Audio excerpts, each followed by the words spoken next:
আলকামার মা তাও কিচ্ছু বলে না।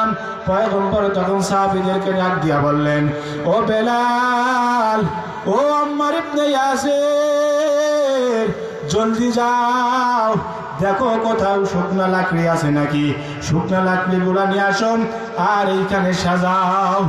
আর আলকামাকে ওই শুকনা লাঠির উপরে শোয়াইয়া দিয়াম, ওই খড়িতে আগুন ধরাইয়া দাও।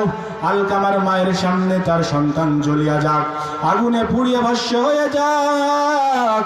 এই কথা শোনার পর সাহাবেরা আর দেরি করলেন না। সাহাবেরা আশেপাশে যেখানে যে যা পারছে লাকড়িগুলো নিয়ে আসছে, নিয়ে আসার পর সুন্দর করে যখন সাজাইয়া ফেললো, আলকামার মা পয়গম্বরকে বলতেছেন, ও পয়গম্বর, আমার সন্তান আমার সামনে আগুনে জ্বলুক এটা আমি পছন্দ করি না।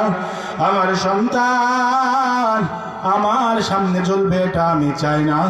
পয়গম্বর, আমি আলকামাকে ছোট্ট থেকে কত কষ্ট করে